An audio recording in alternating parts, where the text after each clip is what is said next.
Tervetuloa kaikki. Jatketaan piirtelyä Tiinan kanssa ja tänään hypätään mustekyniin ja puihin. Hello Tina and welcome. Hello, everybody. Hello. I hope you're having a good day. We have to make ourselves happy in this life. Okay. That's enough said about that. Today, we get to work on trees. Okay. Am I on screen? Yes. And I'm on screen this way? Yes. Okay, good. So I haven't done my warm-ups this morning. And there's our little hedgehog friend. Have some fun with your line work. We're going to do pencil, we're going to do pen and ink, but we're going to do trees today. All right. What is a tree? A tree is a plant. A tree is connected to the ground, but it's also, if we look at it from an artistic standpoint, we're dealing with cylinders. Okay, we are going to be dealing with a multitude of cylinders. So this is the technical part of the lesson. This is not the emotional part. This is the technical part. Elikkä sylintereitä. Mm-hmm. So when we want to join one cylinder onto another cylinder, we don't use a circle, we don't use a line, we use an ellipse.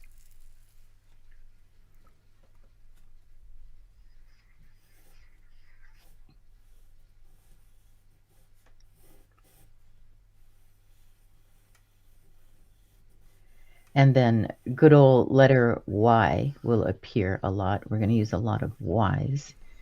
And here we go. So we use our cylinder, but this time we're going to slant it upward. Tervehdys EP.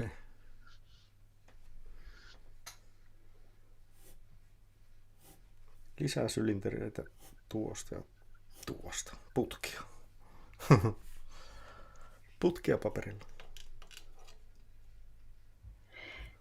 Where it connects here, if we want to make a Y here, you can think of a circle, or you can make two smaller ellipses, and then we go this way.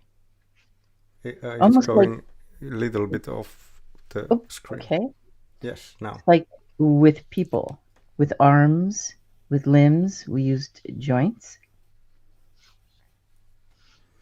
But everything is going to taper. It's wider here and narrower here.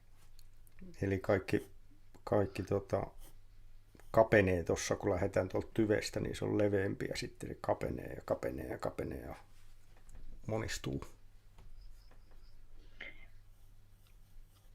Now, of course, it's not always an even Y. It can branch off here, and depending on the tree, it can just branch off there.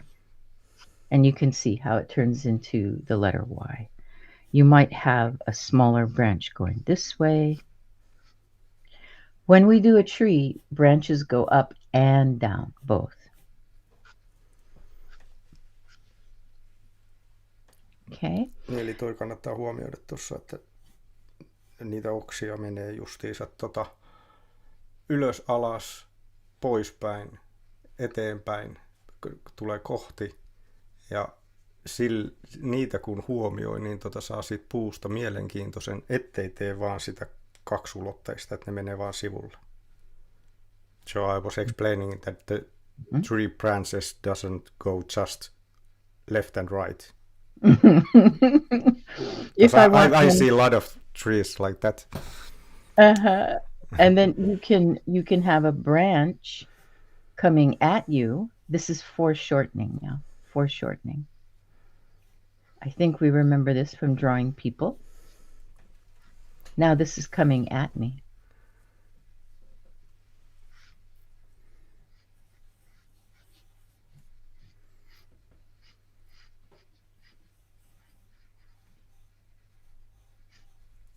Siinä tulee kohti.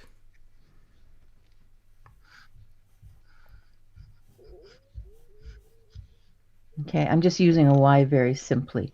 Of course, we're going to look at some trees. We're going to see how the tree acts. Now, what if it's on the other side?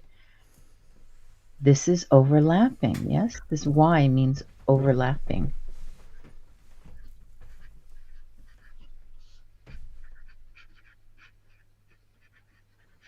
That's one thing in front of another, one thing in front of another. So if the branch is on the other side, this is closest to us, and whoop,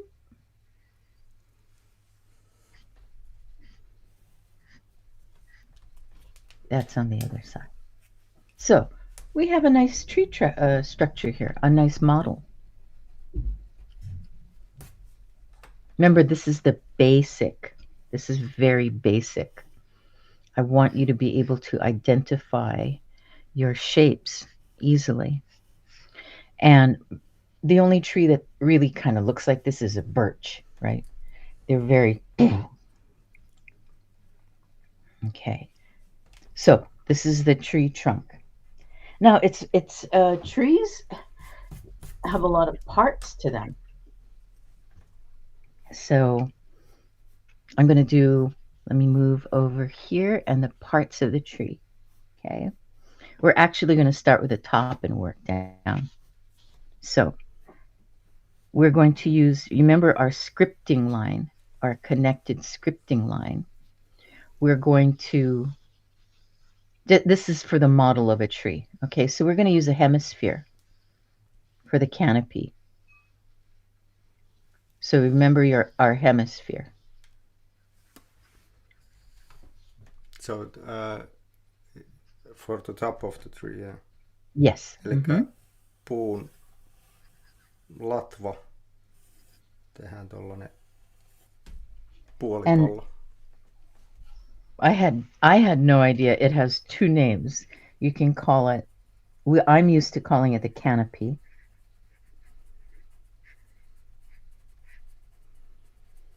And it can also be called the crown, which I think is very pretty. The crown of the tree. Yeah. Okay. Now, remember, this is just for labeling so we know what we're talking about. This is the trunk of the tree. No, not too much coffee. I'm actually making the lines wiggle. And then let's just branch off to our letter Y. So this is the trunk, which is, of course, the body of the tree. And then we have branches.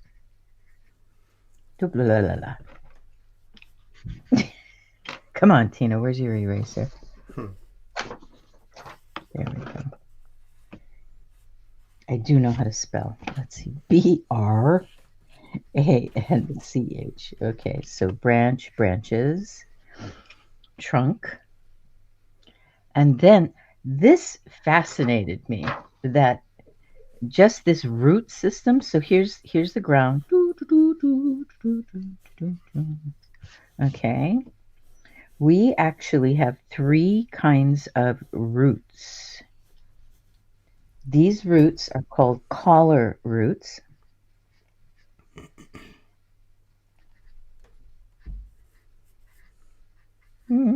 O-O-T.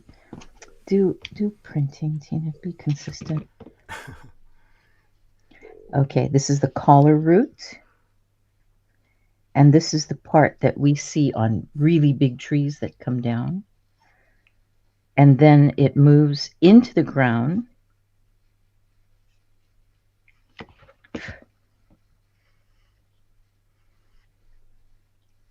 And these are called stability roots, this part from about here to here.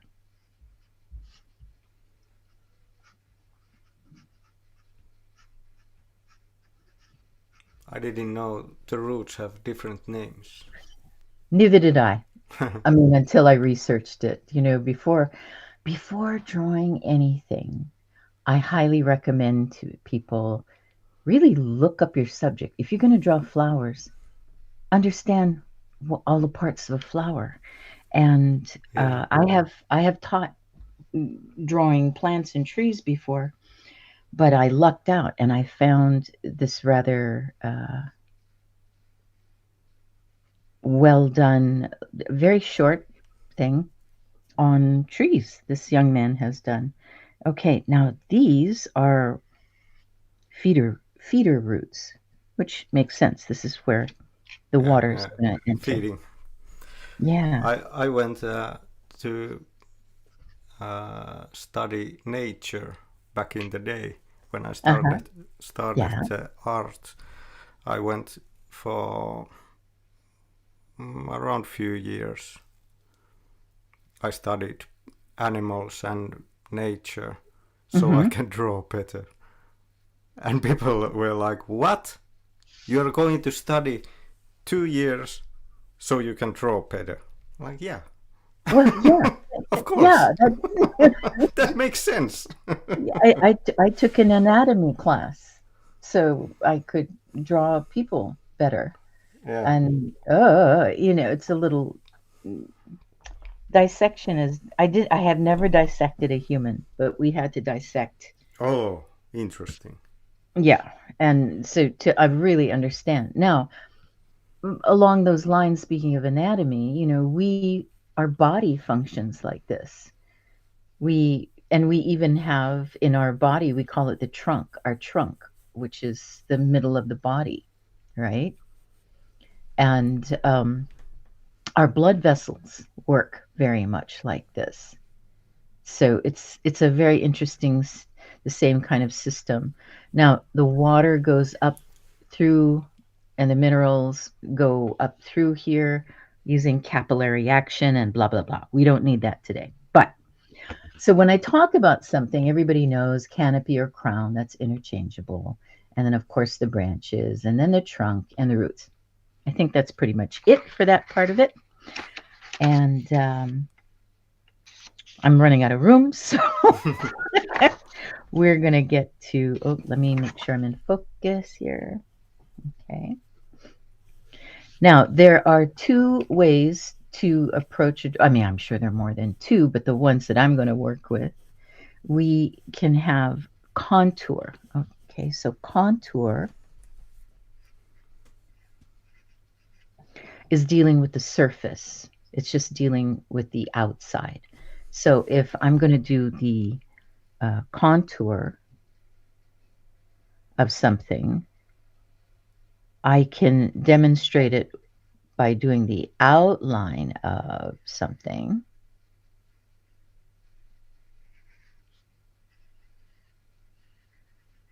I can just do the outline.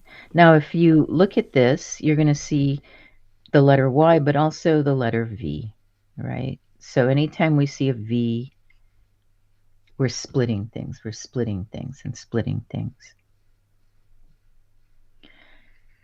Now, that's the outline. That's the outline surface. Eli ulkoviiva. Mm-hmm. Yeah, eli ulkoviiva.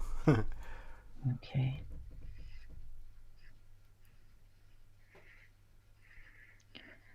Now, this is going to look boring.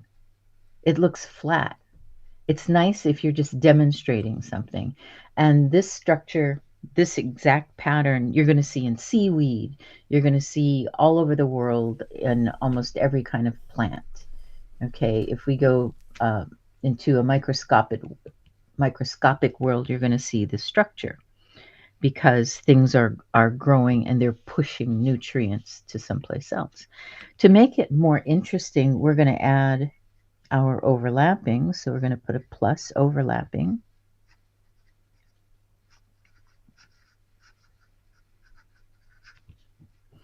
And we are going to use our letter Y. So here we go. There it is. Just by adding these 2 lines, boing, it comes towards us. Eli tuossa tulee taas toi Y-kirjain tuohon noin, että kun se tulee tuohon eteen noilla 2 viivalla, niin siihen tulee toi Y-kirjain ja se osoittaa sen, että se tulee edestä. Okay, now I want this to go away from me.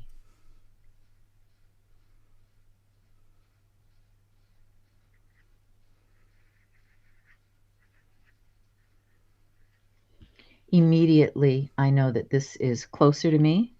I will re-emphasize that by putting that line there, this line here, this line here, and it's far more dimensional.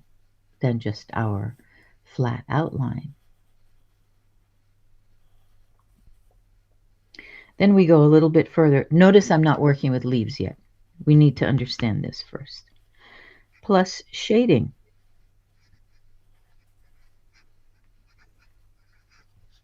Plus shadow. Let's say our light is coming this way. Okay, here's our bing, our beautiful sunshine. This is going to cast a shadow onto this part of the tree.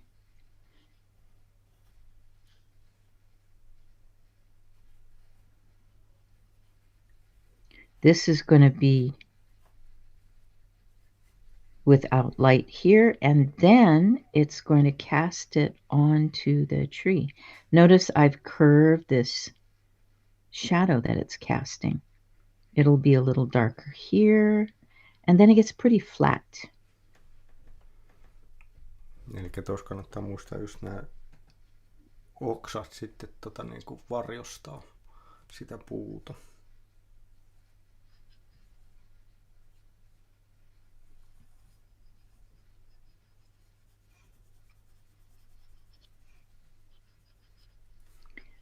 Eli silloin se valo tulee tuolta sivusta.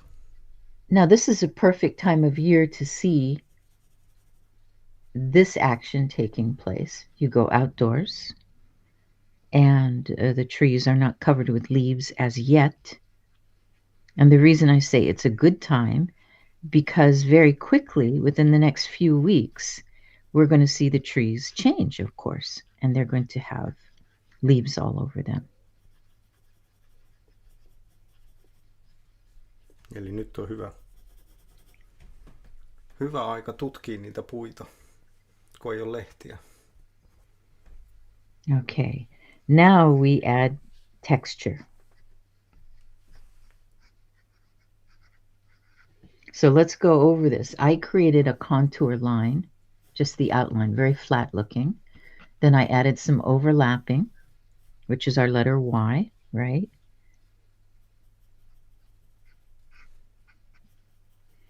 And then I've added shading and a shadow. Now, texture. This is where it's just so beautiful with pencil. You can start off dull and soft. Let me get in really close. What's casting a shadow? Oh, camera's casting a shadow. There we go. So my pencil is not sharp right now. It's a little flat.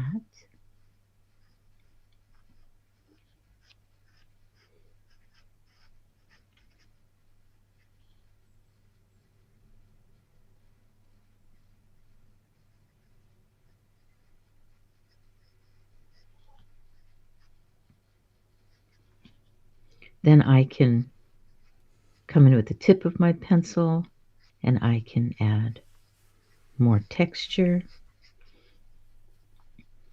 Let's say when I go to a botanical garden and I'm looking at the trees, they're so beautiful, right? They're very perfect. Well, a lot of their branches have been very carefully cut to shape them.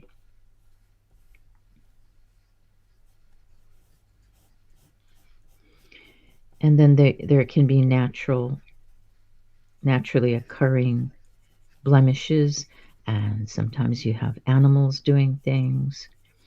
Now, please remember, not all branches go up, and depending on the tree, you're going to have branches that come down. They're usually at the end of a branch like this. Of course, they're going to be much smaller.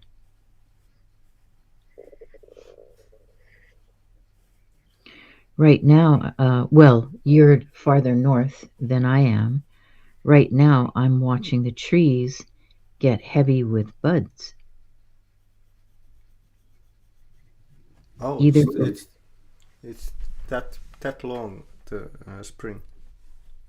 Oh, yeah. We already have, let's see, I believe the cherry trees are already in bloom all around London, and cherry and apple. Yeah. Okay. Incredible. They're just like, wow. Hey, Katja. Yeah, I don't know.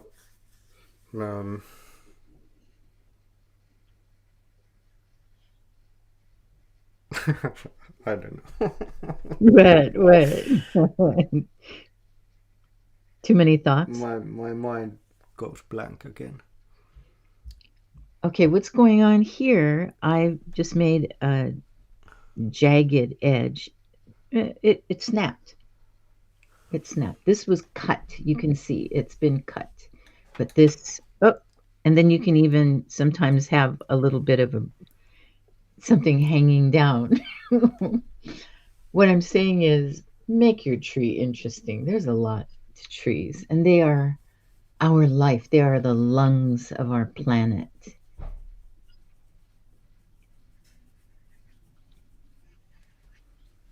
Eli kannattaa tehdä puista kiinnostavia. Okay, so in this little tiny drawing, we've got quite a bit of information. Okay, now we can decide if we want to draw a tree quickly or draw a tree very slowly, how much detail we want to get into, how much texture we want to put in. And this is about art supplies now. So I like to look at different art stores. I don't only go to cheap art stores, and I don't only go to expensive art stores. I like to check out what's going on. And this is like a scrap, what do they call it? A scrapbook. So you can stick pictures in it and do stuff like that. Well, the neat thing about these scrapbooks is, look at this. It's a nice thick cardboard. It has a spiral. Now I'm left-handed, Alpo is right-handed. So for me to have a book like this is so convenient. It just flops around the back. This is not a drawing book, but the paper is really thick, very thick. It's a good weight. All right. Yeah. And that's good because you get the surface with the covers. Yes. And also it's a very, very smooth surface. Now this costs half as much as a drawing book. The one that says on the cover, for pencil or for ink. Yeah. And I think I got this, I would have paid maybe £8-10, and I paid £5, I think. And if you find something on sale, fantastic.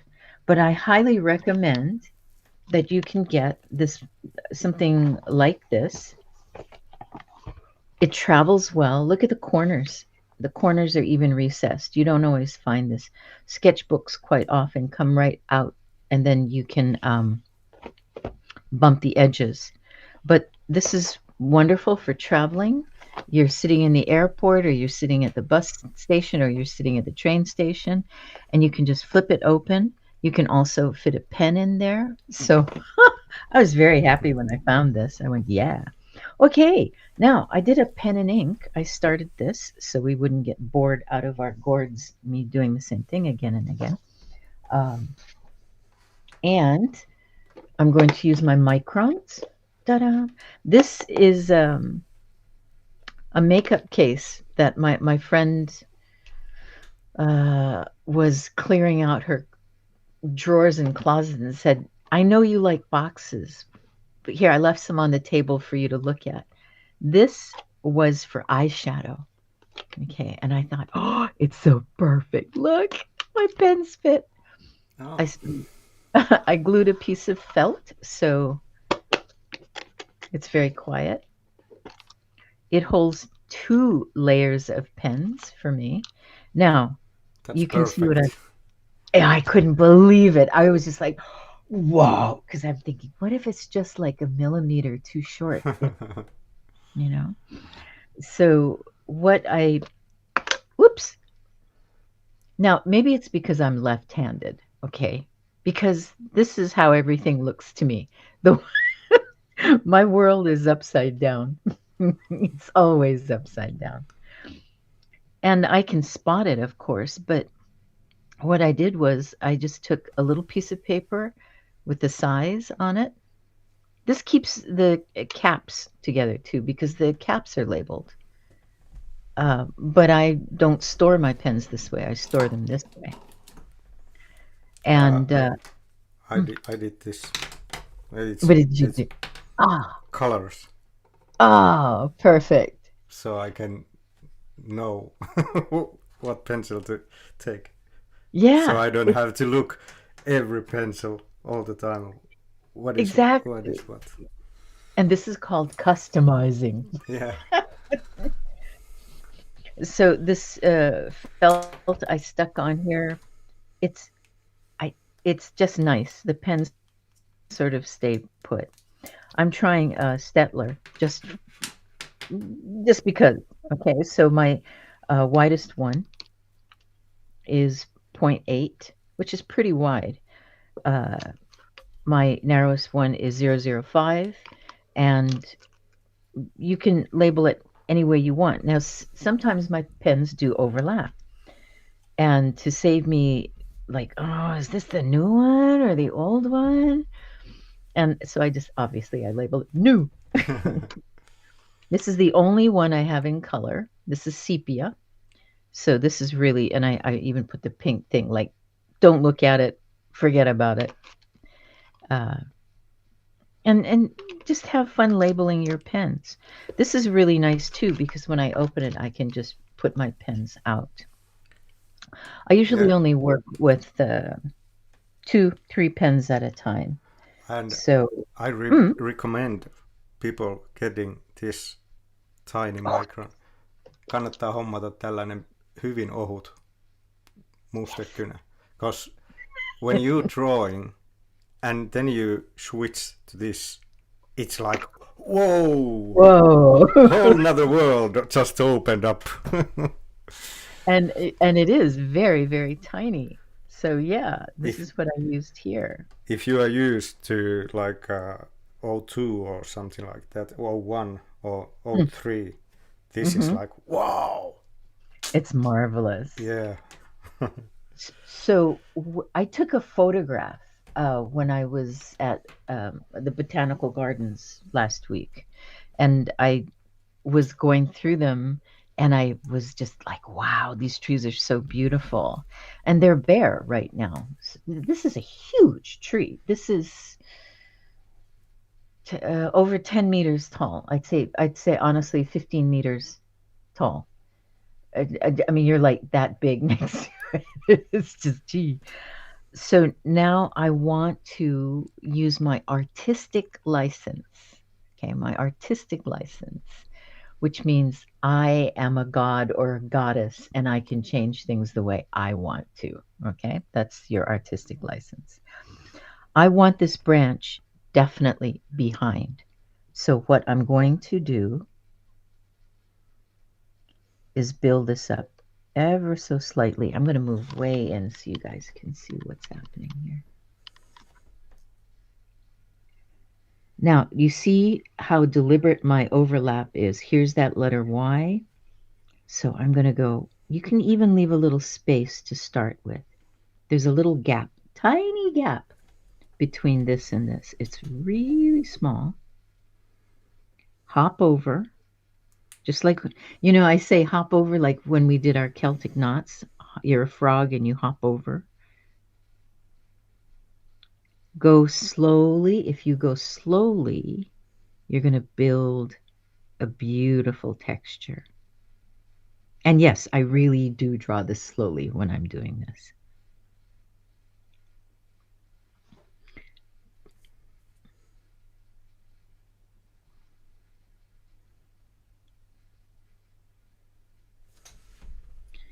So when I'm breaking up these lines,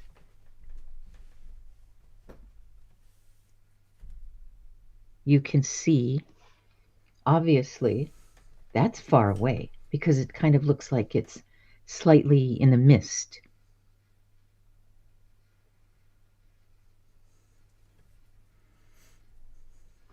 I do pencil, if I'm going to do a very deliberate drawing, yes, I actually do go in with pencil first.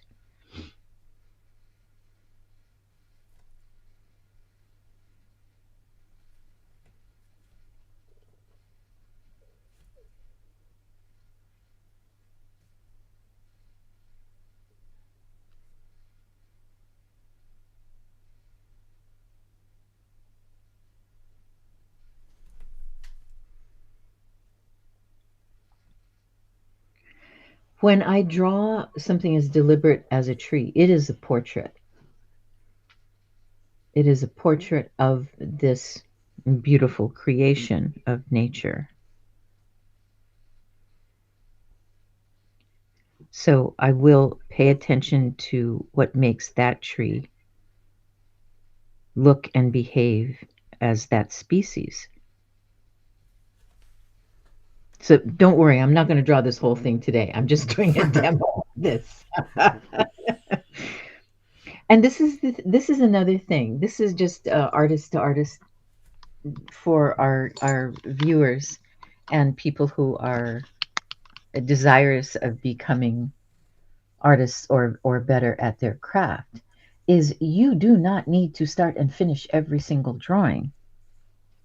This is why I love this particular kind of thing. This is probably the third album I've had like this, where it was made for gluing and sticking theater tickets and your love notes and your plane tickets. You know, it's a memory book. It's a scrapbook, okay?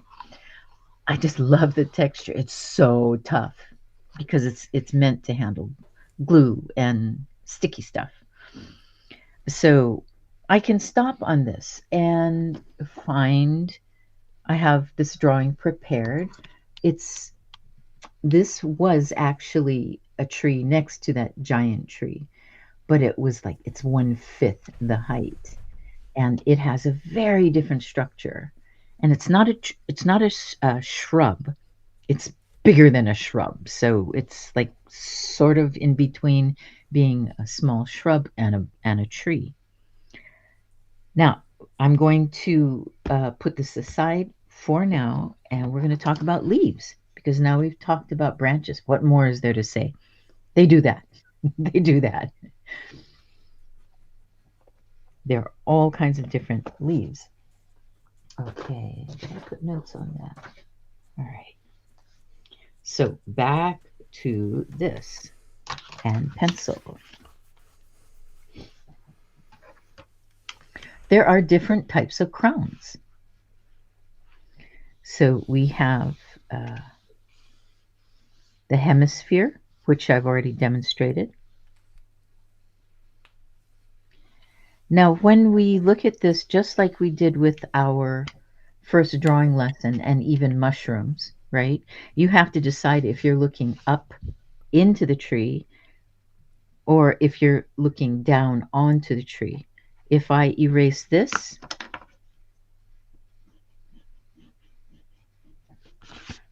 I'm higher than the tree and I'm looking down.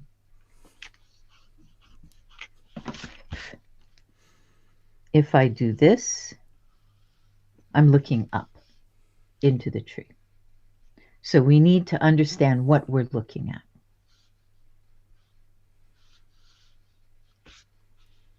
Another way to... Mistä suunnasta katsotaan, niin se määrittää ton. Katsotaanko alhaalta vai ylhäältä? So this can be a very smooth canopy, very smooth. Then we have, I call it growing in clumps or like bubbles. Okay, so you're gonna see branches in this. So our strong canopy will have some major branches going into it. This one is fun because it's going to have oodles of it. Now, what I like to do is leave space. I like to leave spaces where the sky can poke through. Okay, so, yeah, that'll do. So I want to leave some spaces for the sky.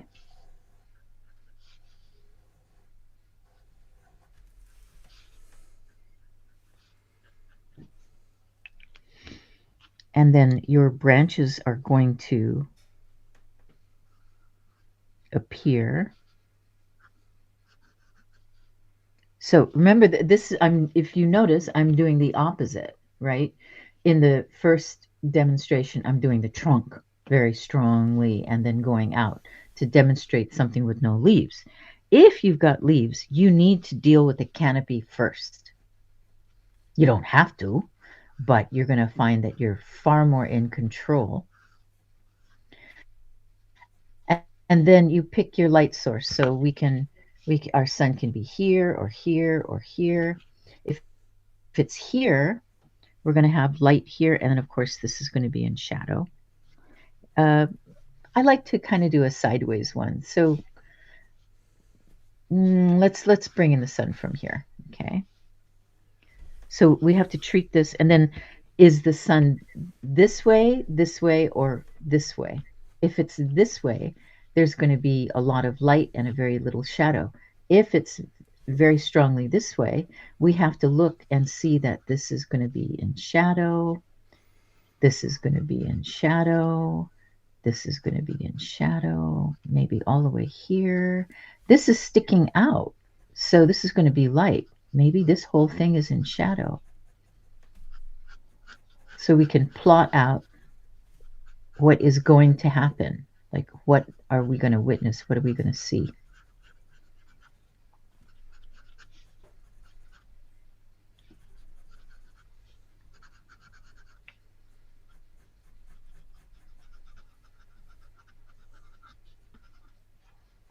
Okay.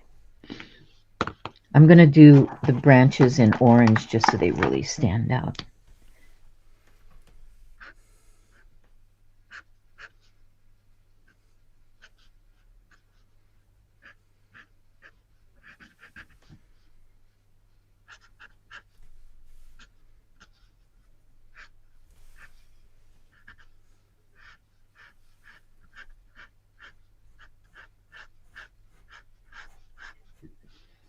Okay, this is really odd, okay, because there are going to be some branches going down.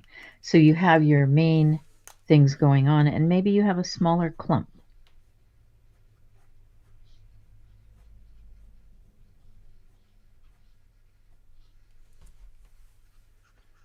Then you have to decide, is this forward or is this in the back? If it's in the back or underneath, it's going to be in a lot of shadow.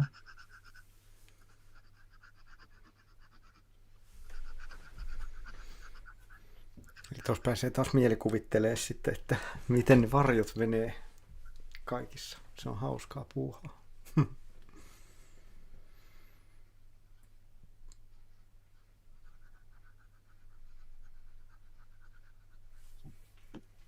So that one's far away and this one's coming closer. Okay. Now, of course, I think the prettiest one kind of works like this. I hope I'm on camera. It sort of works like this. Up and down.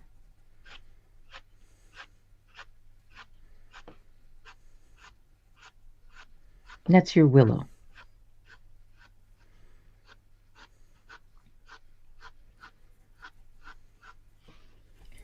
Depending on where it's located, you'll see willow trunks.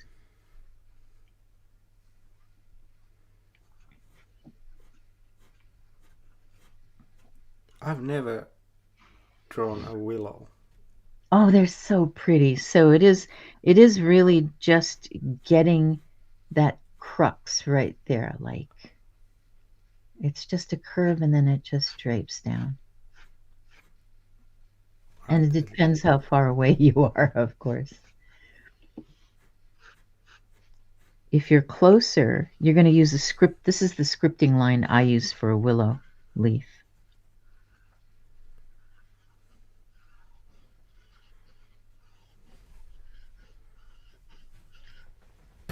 Okay, so I can actually use that scripting line. Just this is a tiny tree. This is a huge. This is life size. This is a willow leaf.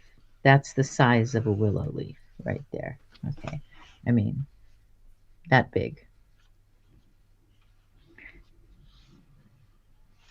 Now I have very mixed emotions about willow trees. They're beautiful. They are also troublemakers. These trees love water. That's why you see them next to rivers. So I can even do a little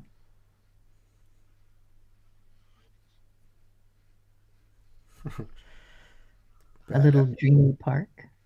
Badasses of the tree. Okay. This is what these can do. They're thirsty plants. Their feeder roots, like their collar roots don't look very stable. But they're tenacious. They're just like tough.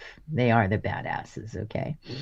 So now if we look underground, if we could look underground, they're so thirsty all the time. They will go everywhere and anywhere for water. You don't want these near your house. You want them really far from your house. They will get into your plumbing. They will just, yeah. And unfortunately, because they look very healthy on the outside, these trees need to be checked very often. We had a horrible incident that happened in the town that I lived in. This is in Ukraine.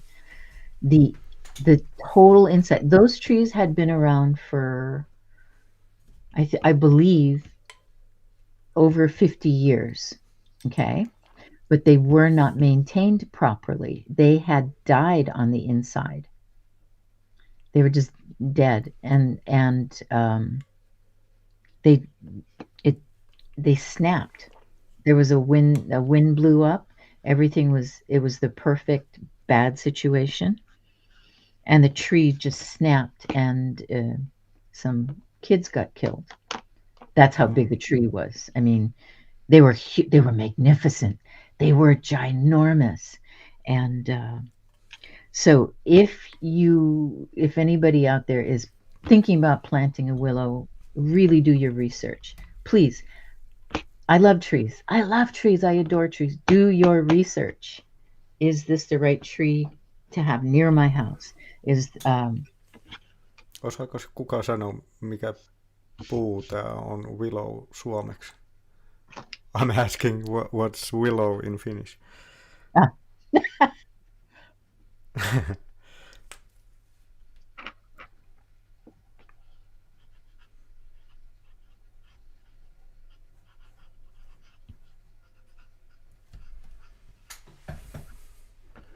Weeping willow. Yeah, that's what they're called in the United States. And they're hard to control. Okay, but they're glorious. They're just wonderful. But they will take out your plumbing. I planted a specific tree on my yard because when I search different tree types, I saw this wonderful tree. Oh, I gotta have that kind of tree because it looks amazing when it's like 100 or 150 years old. And I was just laughing. Yeah, I'm planting something I probably won't see, but I gotta have it in the yard. I just had to.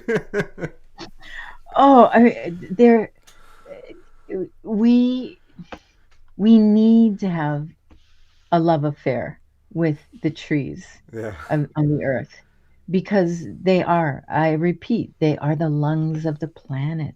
The Amazon rainforest keeps our whole system on our planet intact. yeah, and they hold the wisdom Yes. we might have forgotten because Oh, yes. they have the wisdom how to grow. Yes. Okay, so now these are trees with definite canopies. Okay. Um, deciduous. Now, if we go to an evergreen type tree, these are fun. These are so much fun. Okay, I'm going to use a softer pencil because I really want to. What have we got here? Oh, let's try our 6B. So you need to look at the. Wait. Come on. Teet. Come on, wake up. Wake up.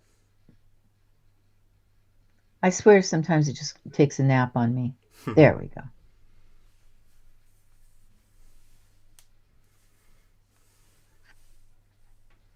Okay, so we can look at the overall shape of a tree, and we have to decide if we want a wild-looking tree. Of course, we have different types of terrain and ecosystems around the world. So you're not going to find trees in the tundra, and you're going to find huge birch forests across Russia and into. You have birch trees, yes, in Finland. The beautiful white. They look like this. These that has. This is what they look like. Yeah. Yeah. We all, Yes, there it is. yeah, we have a lot. Yeah. And then, so when you draw your birch tree, you know it's going to be straight. To me, this is one of the most useful trees in the world because you can make clothing with it. Apparently you can eat it if it's prepared properly. You can start a fire with it. You can make containers with it. You can build a house with it. And it's just from one plant. And their branches come down.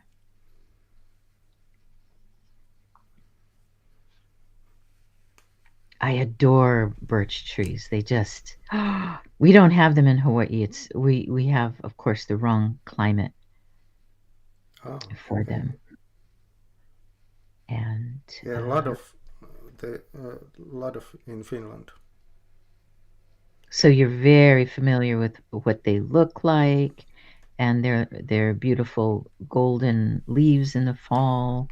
Yeah, they're very romantic. They are interesting trees because sometimes, even though they are white, but when you observe them really carefully, you can see yellow or violet, lila, or blue, and it's really interesting.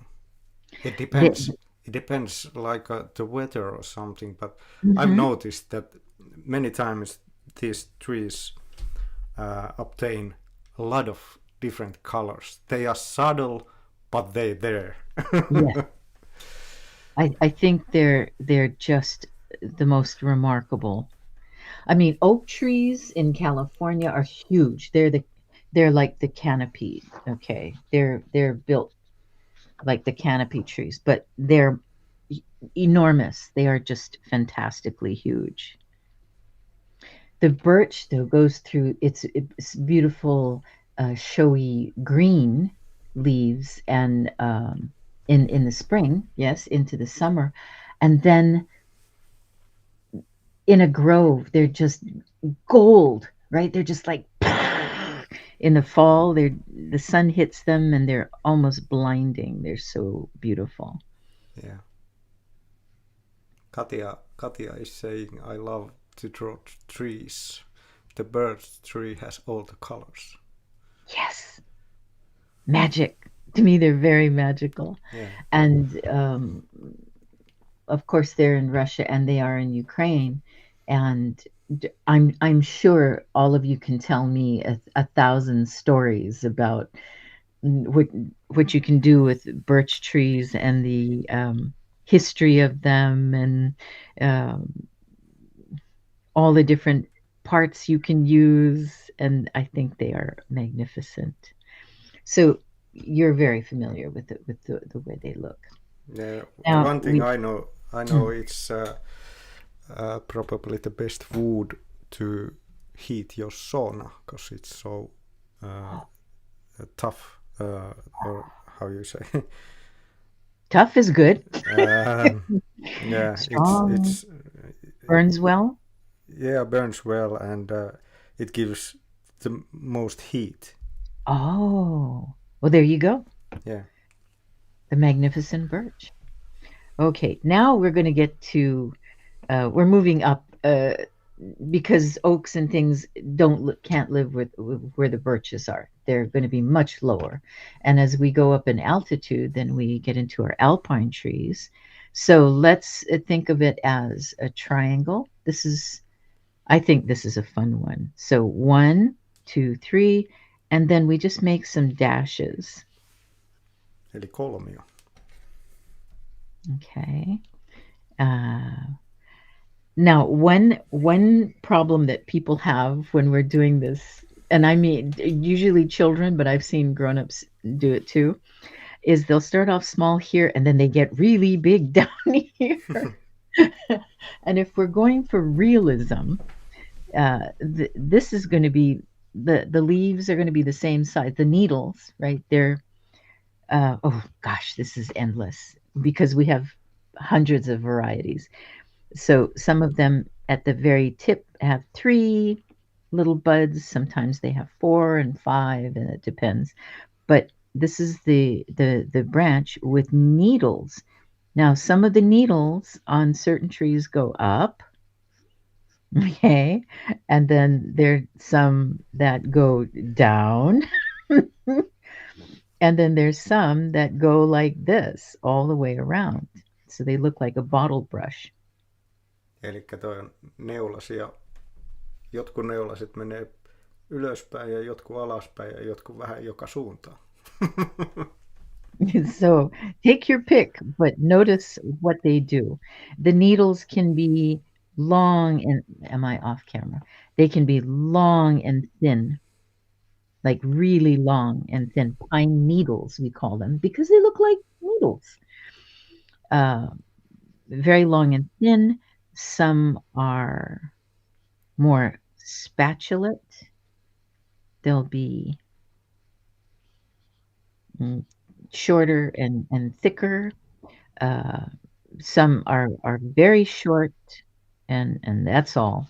So the beauty, the variety of nature, it's really look at what you're drawing. Love that tree.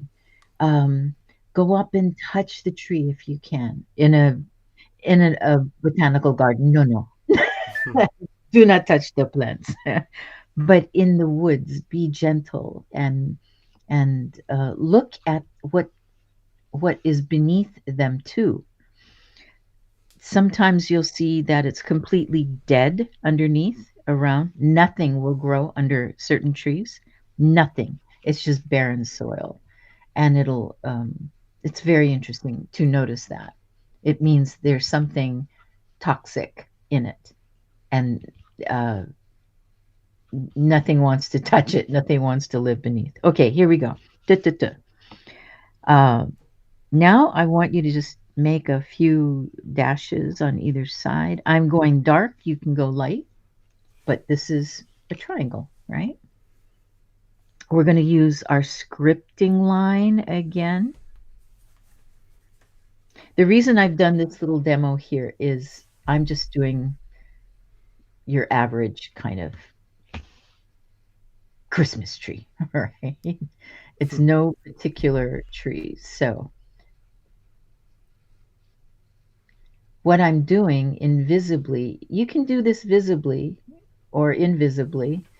Sometimes the branches will start going up like this, and then they flatten out. Again, look at your tree. But this is what's happening, okay? So I'm going to use this size.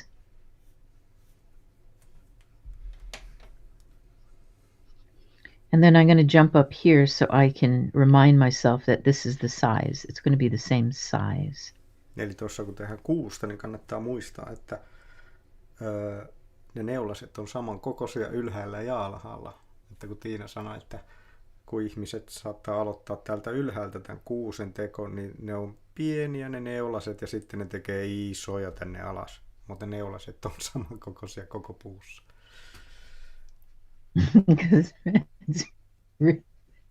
It's really sweet when I'm teaching little kids. They start off really intensely here, and they're really careful, and then all of a sudden, we have monster branches down here. They're very sweet. I just have to smile. I love how their brains are working. We forget that we were little. I think it's nature designs it that way, or we'd be terrified all the time. How scary the world was when we were tiny. I think So many times I might have some sort of same situation, but it's like I'm using the blackness, the dark, to emphasize something. Mm-hmm.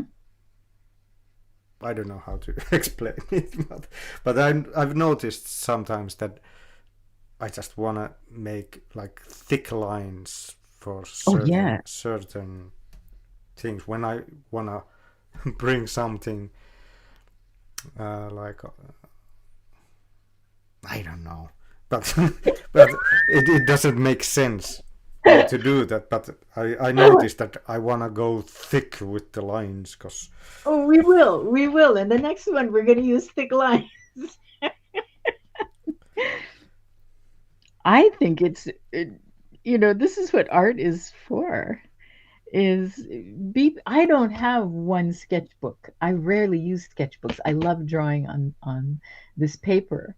But if I'm planning on doing something serious or I want to create a collection, then I'm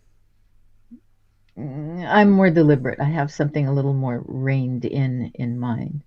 But this is our our pine tree. I'm so used to Ukrainian and Russian at Yolka.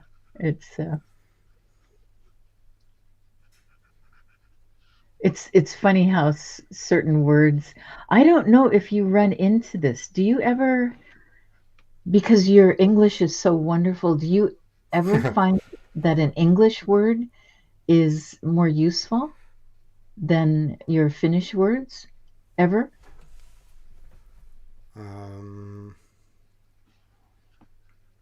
I don't know about that, but many times I can remember like English word, but I don't remember the Finnish word. Well, yeah, I mean it happens to me, not so much anymore, but oh boy, because I've been away from Ukraine and I'm not hearing Russian or Ukrainian on a regular basis, but sometimes I would get stuck, and the word for like a wardrobe or a closet is shkaf, and it's closet, shkaf, which is easier to say, shkaf. Yeah. And another cute one is because it's sho, which is what, and if you want to ask somebody like you want them to repeat what they said or you missed it and you say shosho, That's so much easier than what did you say? Or can you repeat yourself? Yeah. Sure. Works. It's a lot of fun. Okay, I had the same when I was at Thailand and came to Finland, because there was many fluid and easier way to say things. So you know exactly what I'm talking about. Yeah. Okay, now I'm going to go for, this is my widest pen. After this, it turns into brushwork. And if I'm going to do brushwork, I've got watercolor paper and my water and everything set up. But okay, so I'm using, and you were talking about, let's go dark. Yes. Well, this is kind of a fun thing. If you want to, okay, you see my dots? Yeah. Okay.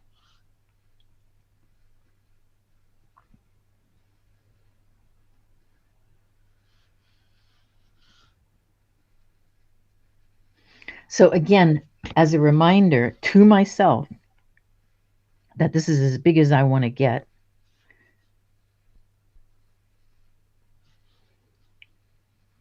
And some of the branches are towards facing me. Some are going to go off to the side. Some are going to branch. So this is like more for quick sketching.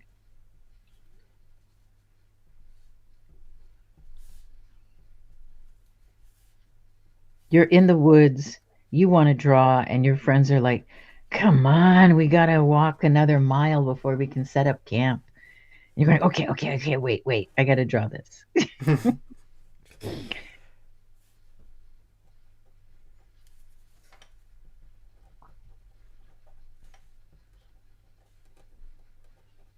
Also, the point is, there's so many different ways, so many different techniques.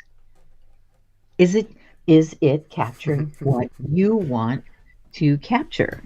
That's the point. Many techniques use all the ink that is left. my pen is almost finished. Oh, I have a little ceremony because it's really hard for me to throw pens away. They really are my friends, and it is plastic, and it isn't going to break down for a long time. So I thank them and I kiss them before I put them in the trash. I just feel so bad about it. You've been a loyal friend for a year and a half. Yeah. My brush is just, oh my gosh. It takes something extreme for me to get rid of a brush. Yeah, I sometimes I have like one or two like brush on them, and I'm still using it. And I'm laughing, like I have a lot of brushes that are new, but still I want to use that one that is old and there's only one branch. Yes. Well, when I'm down to I loved this brush. I think it started off with maybe 10 hairs, maybe 12 hairs, and it got down to 3 hairs.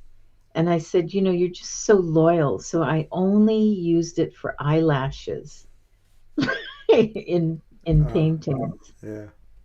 And then finally it just like, no more hairs. It was gone. When I started, I had I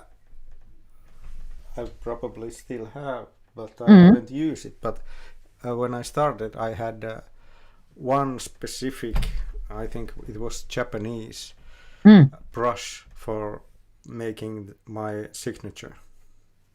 I always use that pencil for the signature. That's great. Because they're our friends. They're our precious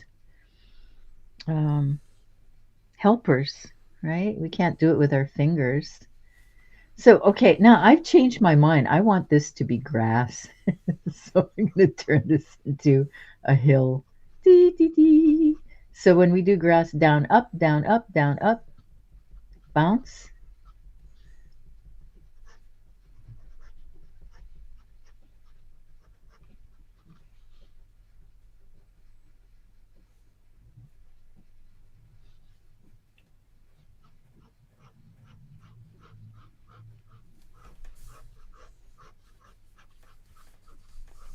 So instant composition, we can create.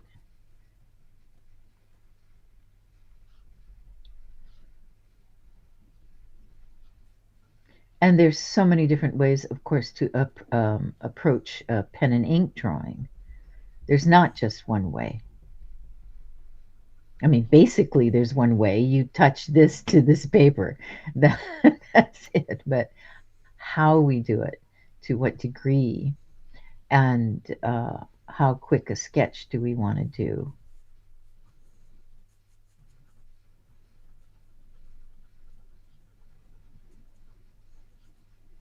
I miss Ukraine so very much.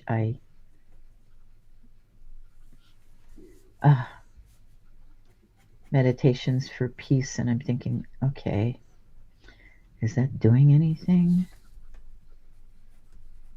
At least I'm not harming anyone.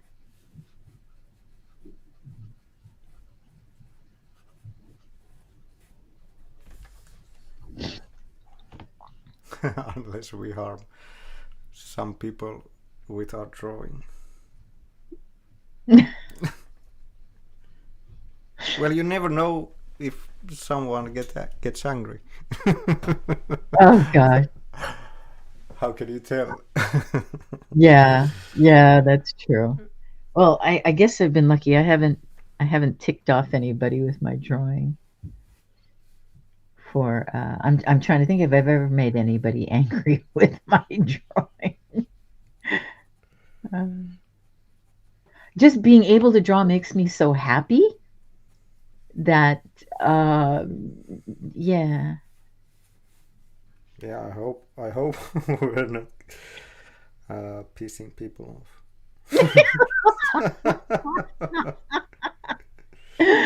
Oh gosh.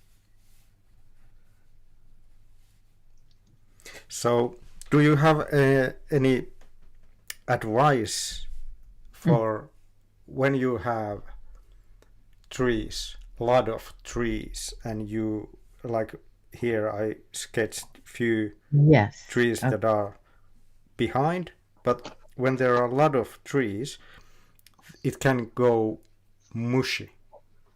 Like, how do you have any tips how to separate them and they are not like separate by it, but they are together but separate? Okay. You know what I mean? I do. Yes, I do. Okay. So simple composition here. Ta-da! Okay, one foreground, middle ground, background. Actually, the sky is the background. Okay, so this is we can do this composition very easily now, right? Because we've done it so often in different ways. We did the desert. I think we did did we do snow? I can't remember, but okay. So let's say composition wise,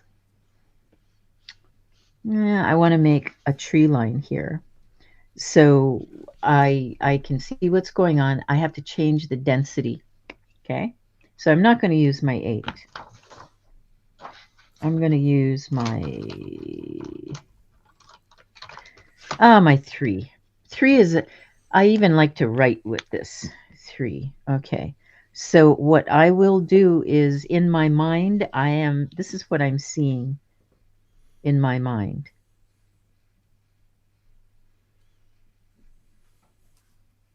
Sort of like a crocodile jaw.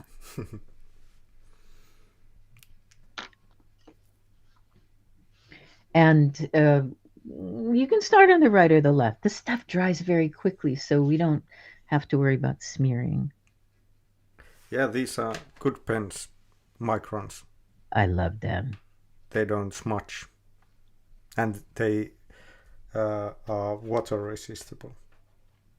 They're also Waterproof. archivally safe. They won't. Okay, certain inks have metals in them, and they will change over time. These will stay very stable. So this is how I deal with trees in the distance. And then if you want to, you can shade them and you can do your hatching lines. Okay, so this is one example. Really far away.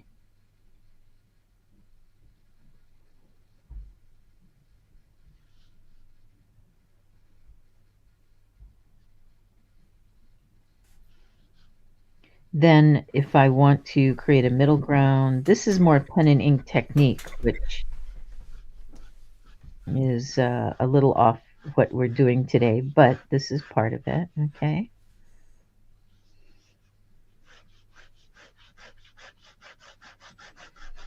And you can draw really quickly.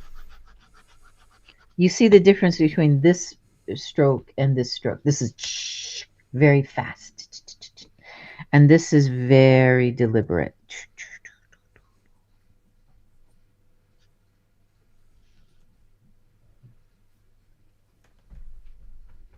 Again, we have to take into consideration our light source and what we're trying to achieve. If the light is like our sun is behind us coming this way, it will cast shadows. Yeah. And you have to mirror what's going on. Okay, so that's just a tiny example. I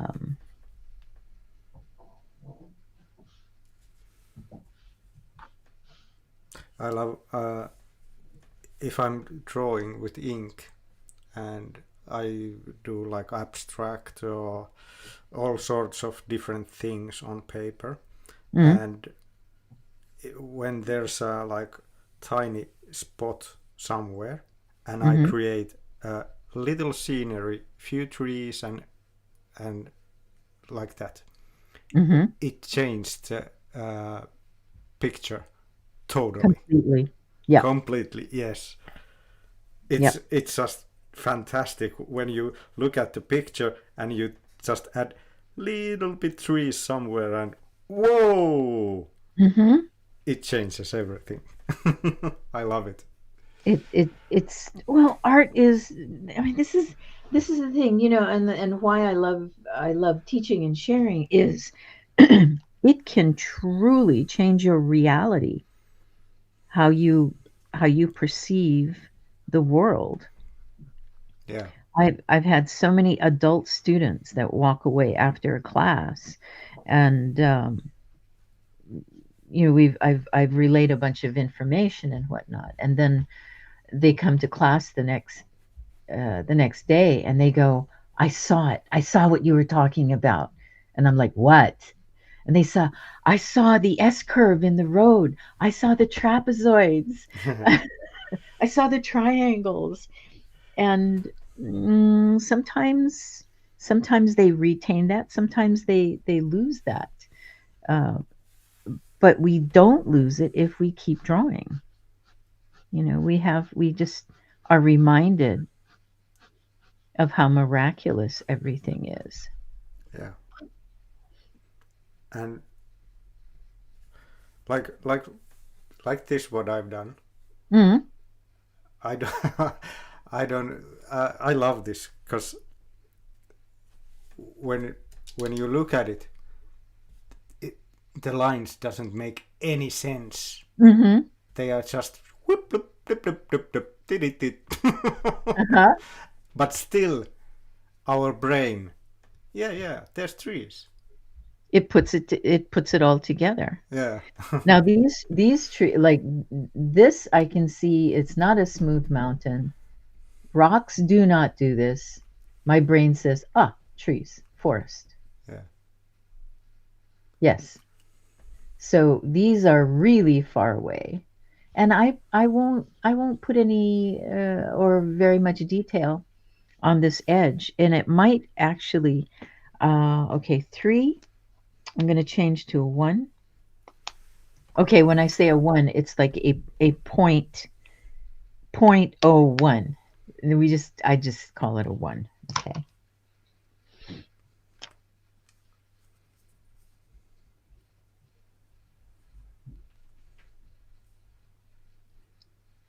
Now, I've never been to Finland. I don't know your landscape. All the hiking I've seriously done has been in California, and we have these incredible granite faces to the mountain. I mean, solid granite. You're laying on one rock, and this rock you could build a huge building on top of it. It's just one big rock. Yeah. So in Finland we have the red granite. the what? Red color. Red granite. And also black. Really? Granite. Yeah, it's beautiful. Oh my I even goodness. brought red granite to my yard, tiny pieces from the south. Oh. I wanted to have little red granite because what I saw, it's here where I am. There's no red granite, so I had to bring from south. How wonderful. Few pieces. Well, the Japanese, and not only the Japanese, different cultures, rocks are sacred. The Hawaiians, of course, we have only lava rock. We don't have granite. But there are stories about magic rocks. And my grandfather told me this story. He worked for the Hawaii Sugar Planters Association, my Korean grandpa. And so this is like 1920 or so. And they were clearing a field. Now, in the middle of the island of Oahu, it's red soil. Absolutely red. It gets into your clothes, you can't get it out. That kind of red. Okay. But it's very rich, and it was, I think this was for sugarcane.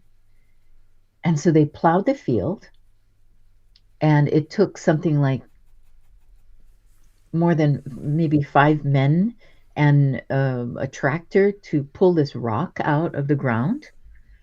And they managed to get it up on the ground, because rocks, of course, we know go into the ground. And so they rolled it aside, and they were going to move it the next day. And in the morning they went back, and the rock was back in its hole. And they all got spooked, of course, and they tried moving it one more time. Same thing happened. The rock was back. And so they left it. And they planted around this huge rock. So trees are not the only magical things. Rocks are magical too. Yeah. And I believe that stuff. I have no problem.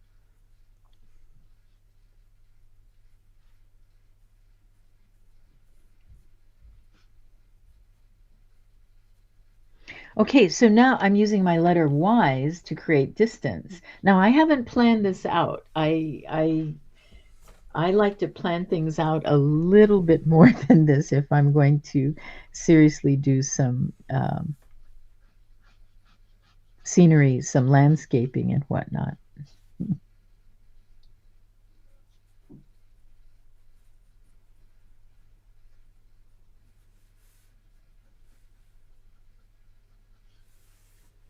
So trees, pine trees, trees in the distance, ridges. This ridge is pretty small. Okay, that's far away. So what I've done is I've just gone up and down, just slightly. Our brain puts it together. Not always, but for the most part.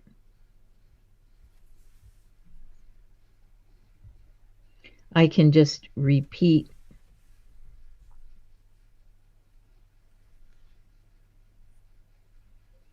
this movement, but rather than draw in all those trees, again, I will just make a few. This looks like it's in snow because the trees are so dark.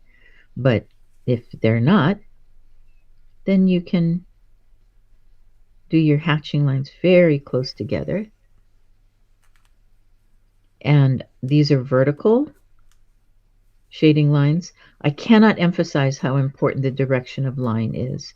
If I keep repeating these vertical lines, my brain is going to put together that this is a forest, that these are trees. And maybe, let's say it's edging something, a rock ridge that it can't go past.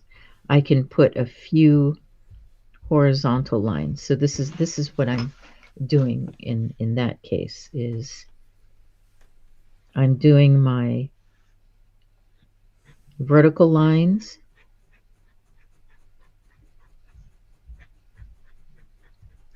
and then I can come in with the suggestion of the shape of a tree.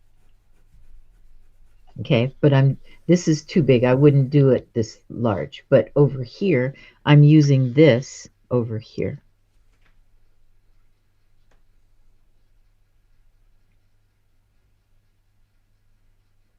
I'm just making the impression that it's quite a foresty patch.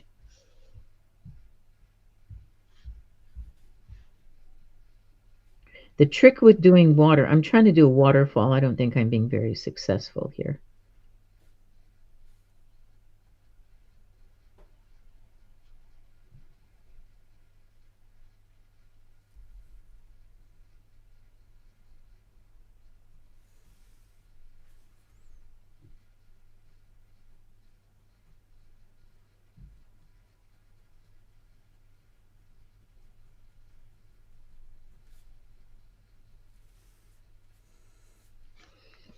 Okay, so I've got something going on. I'm watching you, Alpo. I'm just hatching Nice. here. Yeah.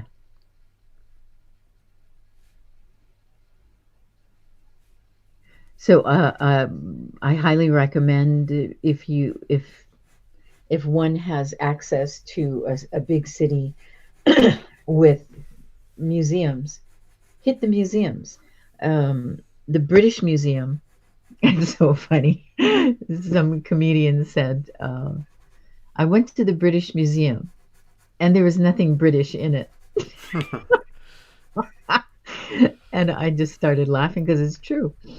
But they usually will have a gallery of drawing.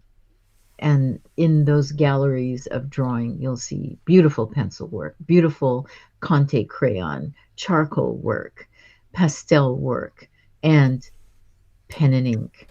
And this is, I taught myself with, I fell in love with it. There's an illustrator writer named Howard Pyle, Pyle. And I think he died many years before I was born. But he had done The Death of Arthur, Mort d'Arthur, and Robin Hood. He illustrated with pen and ink these incredible pictures. And it was so popular that the book plates had worn out. And when the book printing plates wear out, you have to make new ones. And they couldn't, because they couldn't find the original illustrations. They had vanished. And so one of his, I believe, children or grandchildren, now these are adults, right? And they were just looking through the library, his library collection, and there was a strange, unfamiliar white portfolio. And they pulled it out, and there they were, the stack of all the original drawings. beautiful pen and ink drawings. And so this is how we can have these books illustrated now and reprinted. It's just I'm just trying to imagine what that person felt when they found that. Oh my gosh, incredible. Let me try to bring up a picture of, let me see if I can find one quickly.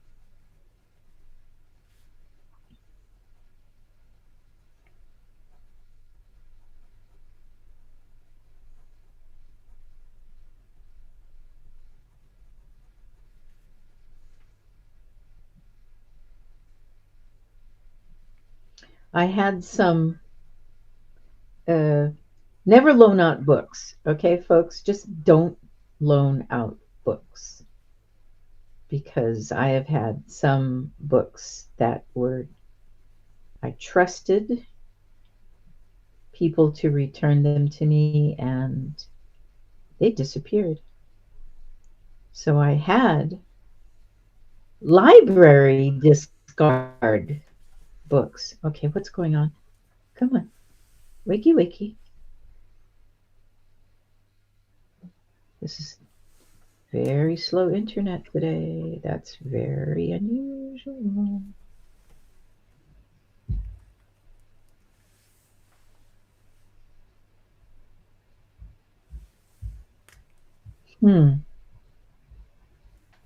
I don't know what this means.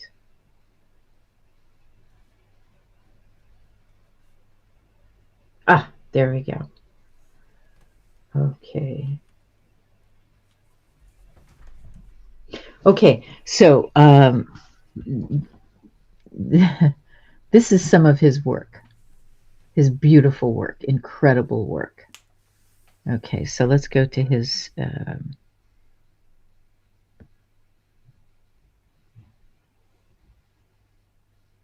look at this tree. Now, if you notice with pen and ink, look how he uses negative and positive space. Look at the minimal amount of ink on the tree. Yeah. So our eye is drawn up. This is about composition. So this big blank, these heavy lines, very strong. Big white spaces are very strong. Heavy black lines, very strong. This negative and positive space. And we don't see her immediately. We see this shape, which draws us up into this beautiful circle, emphasized by her hair and the birds. I had an thought that takes courage to leave that much white on a tree. Yes. Yes. And there's the moon. Look behind. I think it's the moon. I'm pretty sure it's the moon.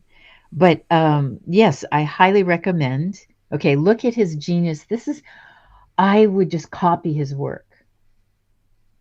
When I was a teenager, I would just simply copy it. Again, like you said, it's quite brave to leave so much white. The stones, the belly of this. I've never seen this one before. I'm just fascinated by it.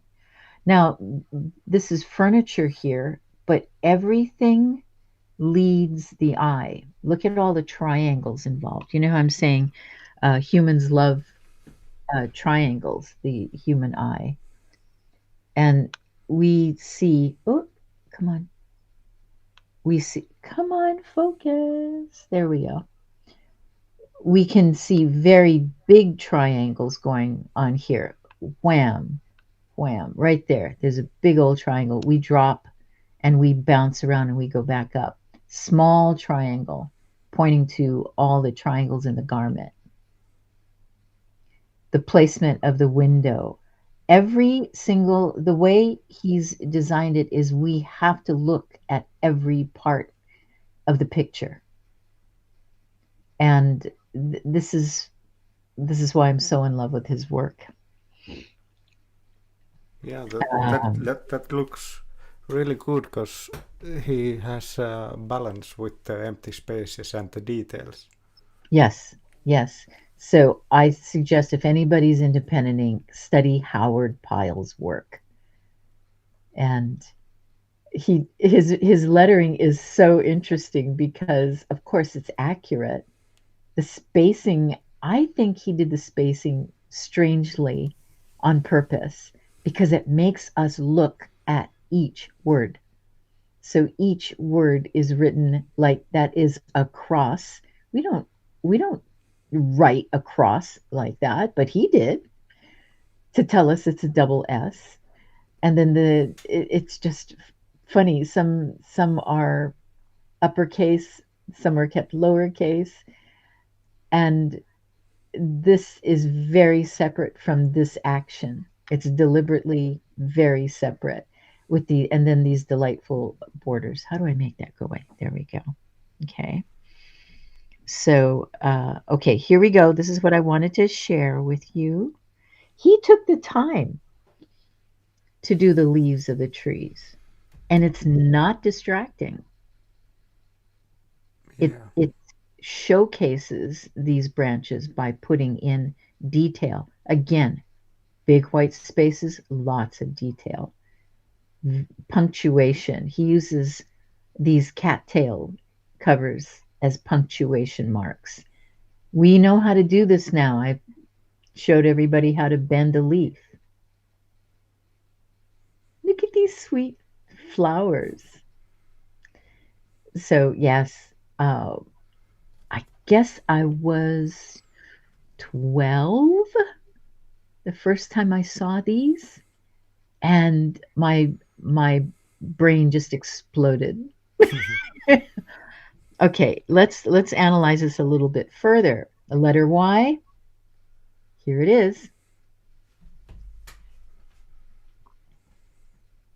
Look at the building, doing things in the distance. What's important, what's not. We know there's a flag. Look at that. Line density. This is line density right here. Heavier, more detailed. These are physically thinner lines, even though we know that this building is much bigger than these characters. Our brain puts all this together. Look at the chainmail. This is how important lines are. Lines take our eye where we want it to go. We want people to look at certain things. And because of this particular illustrator, I love doing detail. Oops. The arrows in the quiver, the straps holding his hat on. I don't know if you know the story of Robin Hood, but he makes a bet with Friar Tuck, and Friar Tuck has to carry him across the river. And I believe Friar Tuck just throws him in the river. They become best friends. Look at, okay, Howard Pyle mastered fabric. Albrecht Dürer did fantastic fabric too. Look at the foreshortening of this foot. We know exactly where Robin's foot is. It hasn't disappeared. We know that it's coming at us because of foreshortening. The use of curved lines tell us what's happening. Look at his knee. Look at this knee, this hairy old knee. With lots of muscles. Everybody walked everywhere, right? So lots of muscles in the legs. The swords. You know that's metal. He's mastered telling us that this is metal with just these hatching lines and this little crease. Aren't they exquisite? Just makes me crazy. You know what kind of pen he used? Dip pens. Dipping pen, yeah. That's what I thought. Yes. The style looks like a dipping pen. It's just, so I don't know how many different sizes of nibs, and I'm sure he used brushes as well. Let's look at this detail. This knob. right here. Dark, medium to light. So remember, this is all, I'm talking to the audience now. You can translate if you wish. Remember what we're looking at. This is an illusion. He has found a way to fool our brain and eye, taking a flat piece of paper and some ink and tricking our brain into saying, yes, that's curved. Dots and lines. Look at this. Look at this.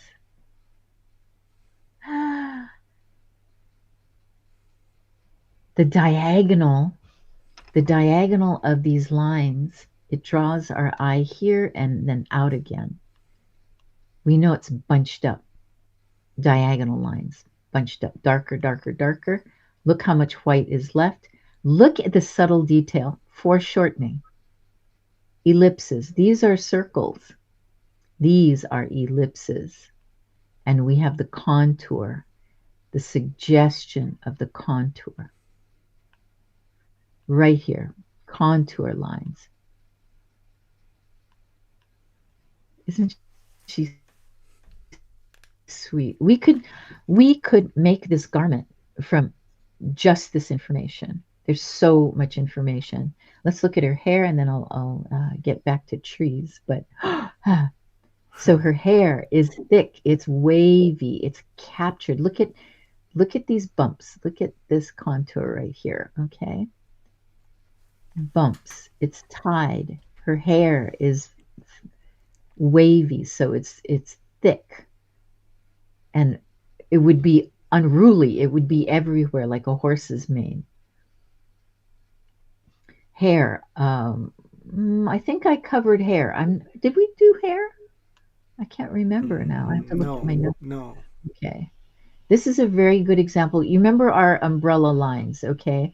And the sphere, covering the sphere. So these lines are straight looking at us. And as we move out, you can see the curve.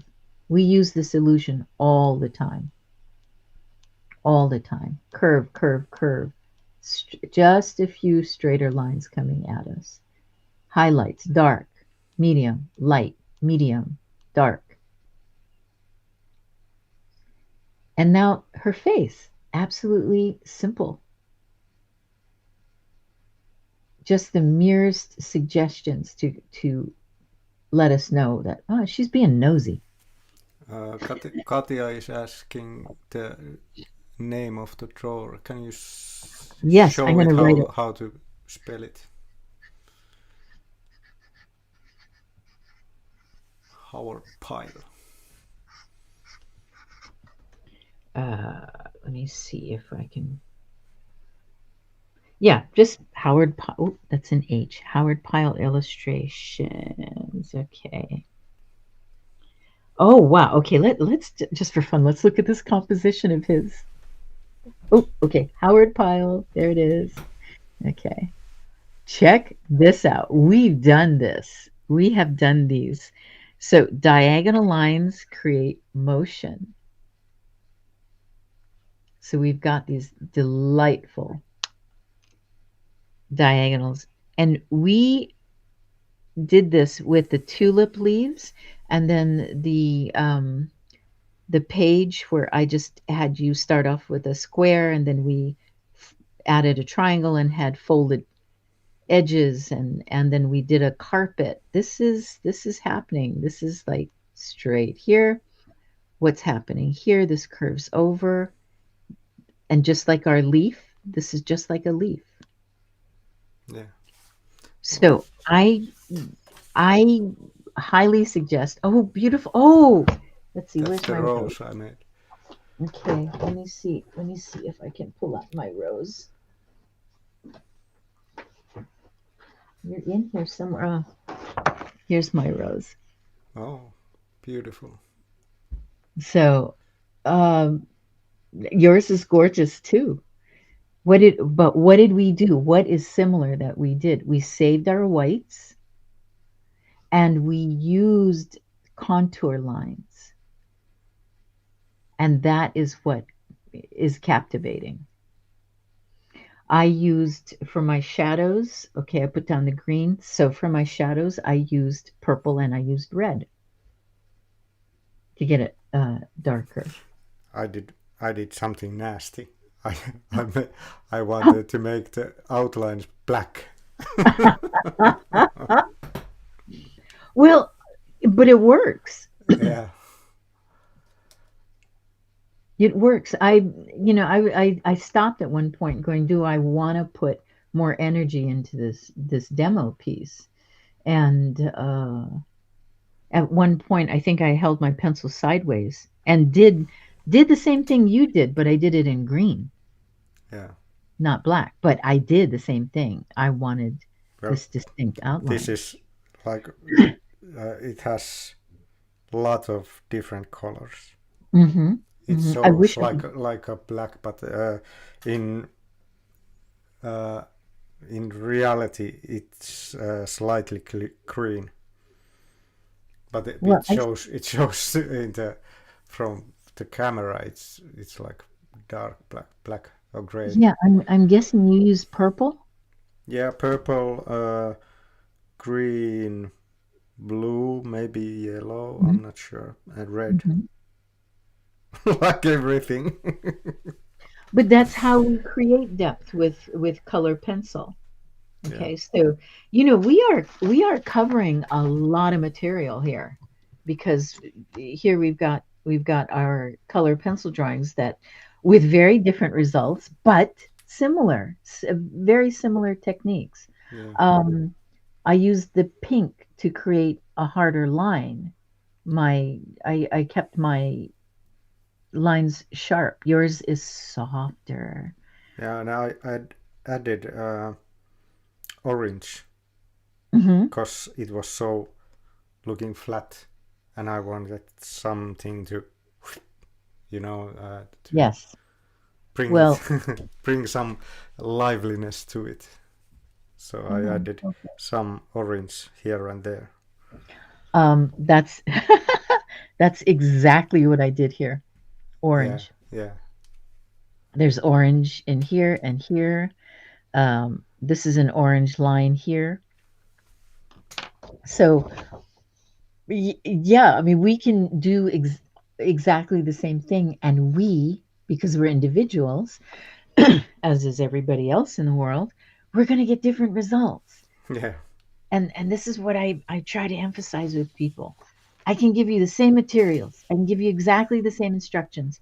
You are watching the demo that I'm doing, and yours is going to be unique. That's why I love teaching art. It makes me happy. Kiitos, EP. EP is saying beautiful roses. Oh, thank you. Okay.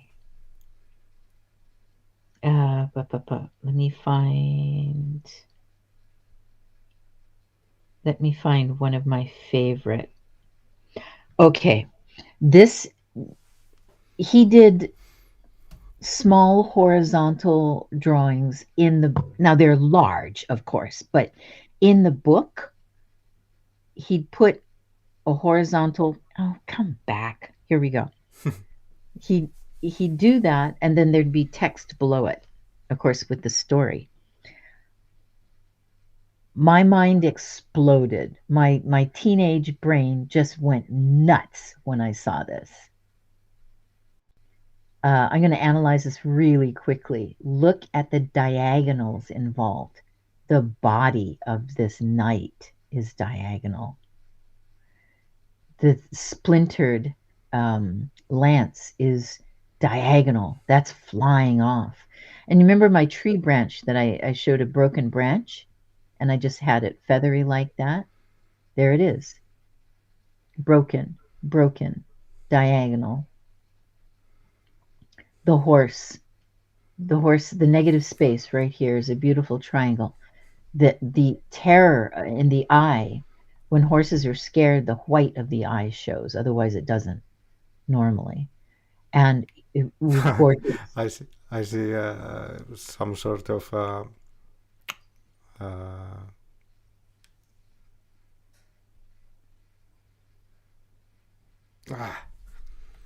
Take your time. What?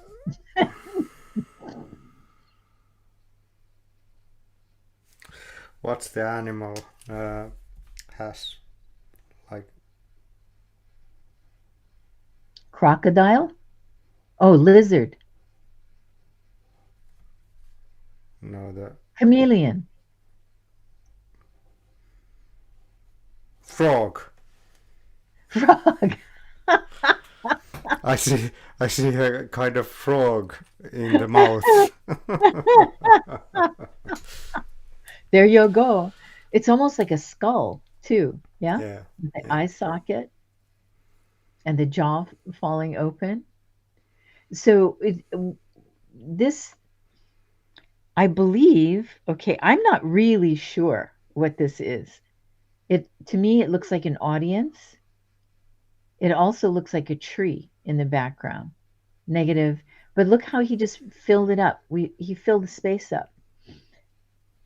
I'm not sure if this is a wall or a field. It doesn't really matter because he just, look how he repeats this negative space. Just wonderful stuff. Okay, so much for that. Oh my goodness, we've been at it for a while now. All right, so Howard Pyle trees. Epe is saying she saw a frog too. Well, this is all online. You can enjoy this. Okay, look at this tree. So he didn't draw the leaves so much as left the leaves there and drew around the leaves. And then if you squint at it, you're going to see a darker shadow. So it's still a cylinder or a sphere. Yeah. It's freaking genius. Drives me nuts. Even to this moment, I get so excited looking at it. I've never seen an original. I've only seen it printed in books. I think I'd faint if I saw an original. Is there any place that museum or something where they are? We can ask. Let's see. As much as I hate AI, I love AI.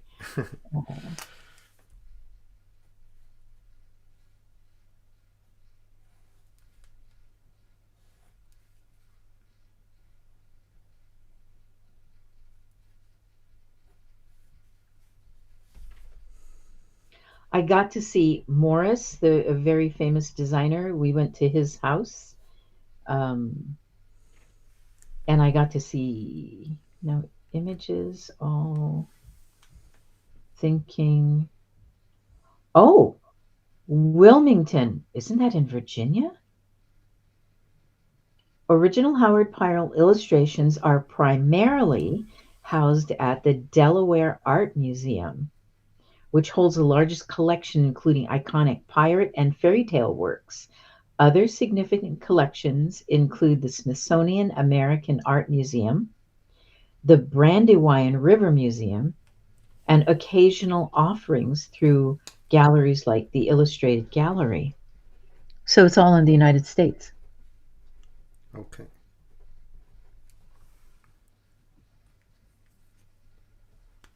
Yeah, Wilmington, Delaware. Smithsonian, that's Washington, D.C. I was only there for like 2 days. Oh, Library of Congress, but I don't know if they would have the originals in the Library of Congress. That sounds odd.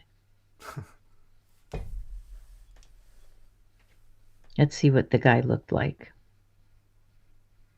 Did they have a picture of him? They should.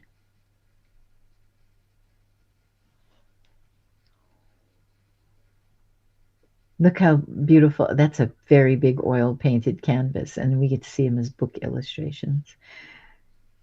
Okay, he died in 1911. Okay, so, oh, really? Oh, wait, what's today? His birthday is tomorrow. Happy birthday, Howard Pyle. Oh, excellent. And I was born in 1953. Hey, great coincidence. All right. Well, okay. Alpo, do you have any questions that I can, or does anybody have any questions that I can answer about trees? Onko kellään kysyttävää puista? Tuleeko mitään mieleen?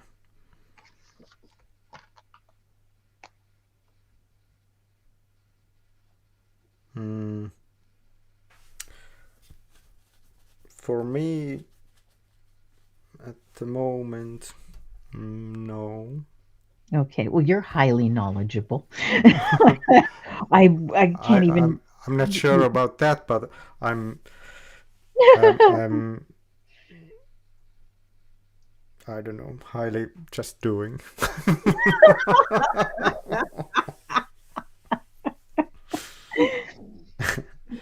Well, I mean, I've covered like the technical part of it, right? And you know what I'm going to say next. The rest is just practice. Yeah. You have the, not you, but our viewers have the information that we're offering. And now it's just a matter of loving yourself, loving the thing that you're looking at, and loving your drawing. People beat up their drawings all the time. And I have to retrain kids because the psychology behind working with children, by the time they are 7 years old, people have told them terrible things. Oh, that's a stupid drawing. Well, what'd you do that for? And as art instructors, it quite often the job falls onto us to reestablish their sense of self, and that whatever they produce is wonderful because it's from them. So by the time they're teenagers, they're doing nasty things if they're not loved. Yeah. My parents attacked when I was younger at my drawings. But one artist said to me that, Alpo, you have created something that has never been done. Yes. He hasn't ever seen anyone done such a comic book that I made. But my parents, they were mad. They were angry at me. It was weird, and yeah, it can hurt a lot when your family is against you. Oh yes. I mean, the best one was when one of my love thyself. Yes. I'm an adult, okay, and I started hiding my work from my family. Like my family hadn't seen any of my work for years because I guess I was in my 20s, and my sister casually walked by and said, "What did you use that color for?" And I was just like, you know what I thought. I didn't say it out loud. Yeah. And then I realized, okay, no. So for many years, nobody in my family saw any of my work. I would hide it. Yeah. When I left my room, I would cover my work with a big white sheet and make sure I'd set up a trap so I would know if anybody tried looking at it. And they no. And I come from a family of artists, that's just like not healthy. Yeah, it's interesting how fragile we are. Mhm. Because I noticed when I started art at 35 years old, because I listened to other people what I should do in my life. And at 35, I usually had breakfast 6 in the morning with my mother, we woke up at the same time and had breakfast, and then I started to work. But I got up earlier, and I had an idea. I had to start painting, and about 11 o'clock I was going to the bathroom, and my mother came there and said, "Oh, you're awake!" And oh, that hurt. I couldn't paint after that. Oh, It was like sword going through me with that anger. And I couldn't paint after that. But I realized I need to put this energy that my mother gave to me, I need to put it on something else, and I made crazy video. Really, it shows that anger and frustration, and it's wild video, but I love it. well, there are different remedies and old sayings, and and one of them is the best revenge is living well. Yeah. And to me, that's true. Just find a way to ignore those things that have happened and to push forward into one's being. Like, be happy. If you want to be happy, I think most people do want to be happy. Yeah. Love thyself. If you feel that nobody loves you, then love yourself. Yeah. One of the exercises that I really do with the older students is we give ourselves hugs before we start drawing or painting. And then I make everybody give themselves a kiss on the cheek, which is you take your two fingers and you put them up to your lips and you go, and then you put it against your cheek. You give yourself a kiss and a hug. And I say, okay, now we're ready to rock and roll. Yeah. That's what I said years ago to my father. You need to learn to be your best friend. Mm-hmm. Because there was so much fighting in our family. I'm so sorry. Yeah, mine was crap too. But you know what? It's okay. Yeah. I'm having fun. I've traveled. You traveled. Yeah. We've both done fairly amazing things that That's what I love about life. The amount of crap I've gotten in life, and also I've given other people that same crap because I was unconscious of my doing. So I've been an asshole. But the amount of crap I've gotten and backstabbing and all the shit in my life, I'm really happy because I'm happy. It doesn't matter how much crap I've gotten in my life, and I'm happy, and that's the thing that gives me even more joy, because wow, you've been gone all that and you still can keep your heart open. I love you. Yeah, well, I mean, there's okay, I'm Buddhist, so there's so many Buddhist stories about very famous enlightened people that one of them murdered a bunch of people with black magic, and when he realized that, oh, that wasn't very good, he had to find ways to make up for it. And sometimes the way to make up for it is to just forgive ourselves. It's like, wow, that was not cool. And make internal and external reparations. It happens. Everybody makes mistakes. Yeah, that's what life is. One big mistake, but we make it beautiful. EP is saying, now that there is this war energy, it's great that you are creating art. Thank you, dear. I send you a hug.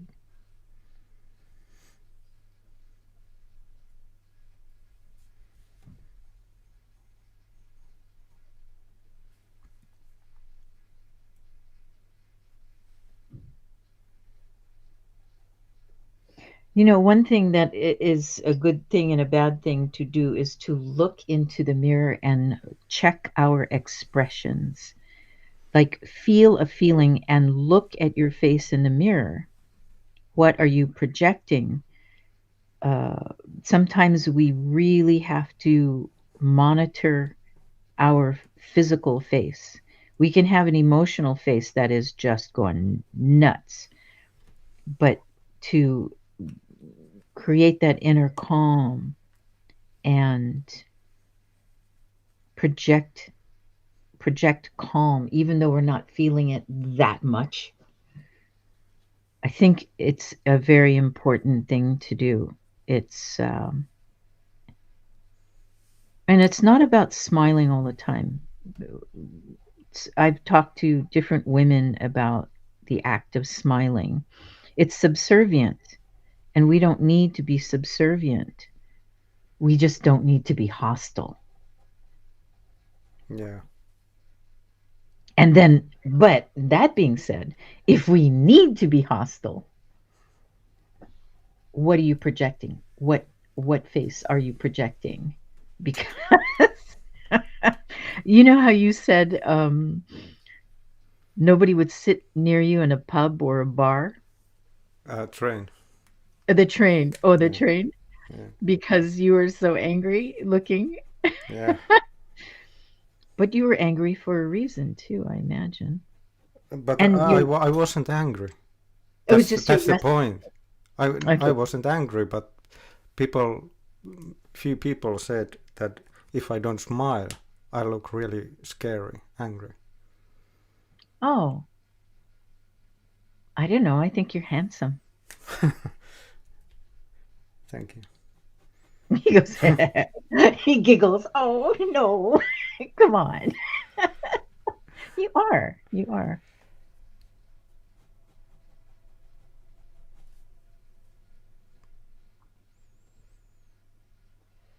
Okay. Well, tomorrow we'll work on this, and I'm debating whether to do this in color pencil or not, but we shall see. Okay. So this is. I'll see you tomorrow, and tomorrow I must absolutely be off at 11. I'm going to the British Museum to see the Hawaiian exhibit. So these are artifacts that the kings and queens of Hawaii bestowed upon the British royal family. From what I understand, these were not taken, as many things have been in the British Museum. They just went in and went, I want that. I'm taking that home. And they have the Rosetta Stone. They have the Elgin marbles. They have a lot of stuff. They got more mummies in there than they know what to do with. But I believe these were gifts. They're rare feather capes. I mean, the feathers off of these birds are about that big. Yeah. The u'u, the a'a, and the i'iwi. Those are real bird names in Hawaiian. One is red, one is yellow, and one is black. And so these feather capes they truly are. There is no price on them. They are priceless. They are so precious and so valuable. And the Hawaiians, of course, it's a civilization that was created in the middle of the Pacific Ocean. We are talking about over 2,000 miles or 2,500 miles in one direction from Hawaii to the California coast, and 450,000. Wait, no. What am I saying? 5,000 miles, I think, from Hawaii to Japan. I think that's right. Don't hold me to it. But it's a long flight. And the limitations of living in that environment, we're living on volcanoes. So the volcanoes give very fertile opportunities. Coconuts grow really quickly. So after we had not the last major flow, but the one before, it wiped out just acres of new lava. Everything was gone in its path. Yeah. So as soon as the field had cooled and things had calmed down, native people got out there and just placed coconuts, just put them down, and within a month there were coconut trees sprouting. Papayas love to grow in lava because it's just so fertile, loaded with all kinds of good stuff for plants. Yeah.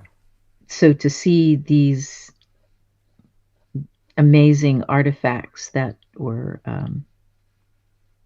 created quite a while ago, I'm excited. Yeah, that's great. I have no Hawaiian ancestry, but I was born and raised there, and that is, if you're born and raised there, it's in you. The respect. EP is saying that Tina's tree has a face of how you say, miten sanotaan haltija?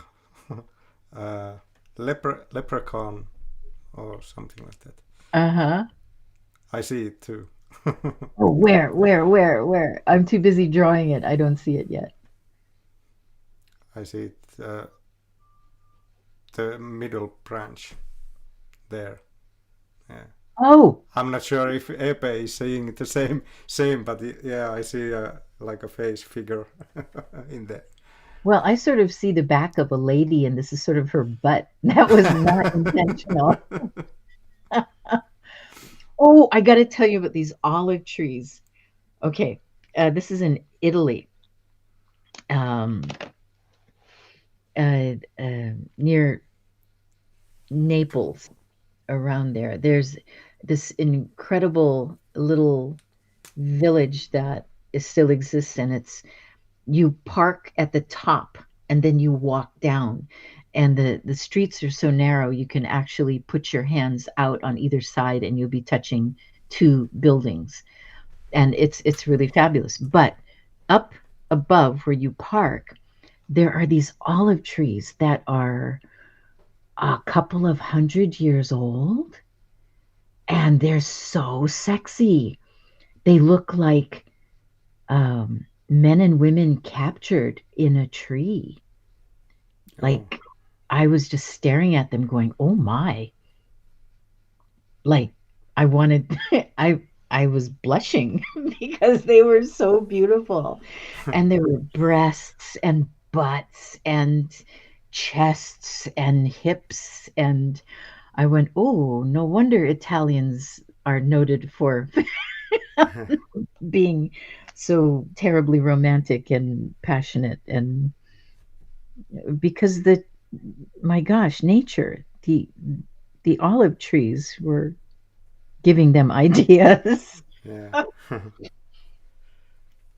really quite remarkable. So yes, trees are lovely. Okay, I'm going to leave you now, and I will see everybody tomorrow at the same time. And oh, I hope some. Do they? Somebody send some trees to me in my Discord. It'll be, or through Art Lady Live. I'd love to see people's drawings. Eli jos olette piirtänyt puita, niin Tiinaa kiinnostaa nähdä että Tiinan Discordiin voi laittaa. Let's do this before I leave, before I forget where I'm at.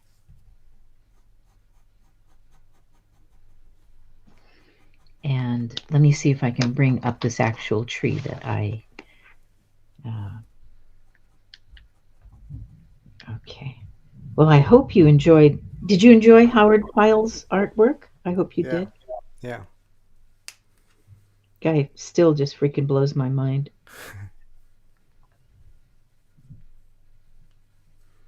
Okay, come on. Go. Bing.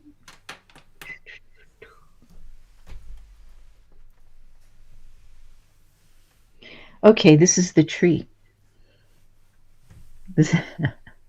You can see tiny people. Yeah. And this is the beauty. This is what I'm talking about. We have a highlight, so we're dealing with cylinders. Now we have a shadow here. There's this gorgeous shadow, which I haven't really captured that well. And again, this is in a botanical garden, so they very carefully have pruned off branches to keep the tree healthy. Yeah. And you can see old knots, and that it's been deliberately cut, because you don't want a tree suffocating itself, because it is limited. This is where the tree is going to live forever. And these botanical gardens are magnificent. So this is a tree that I'm going to work on tomorrow. Let me see if there's another picture. But again, light and dark, we're going to have shadows. It was obviously a beautiful sunny day. And so in a few months, we won't be able to see the sky because of this tree doing what it does. Beautiful example behind it is the tree canopy being a hemisphere. So, and here we go. Okay, small, medium, larger. So we have our vanishing point. Our clouds are demonstrating vanishing point. These clouds are closest to us. And pathway, our trapezoidal shapes on either side. So basic shapes, nothing new. Everything that I've shared with you before. Yeah. And have a great day, everybody. Keep yourself at peace if possible, and pencils sharp. yes, and remember to cap your pens. Okay, love you lots.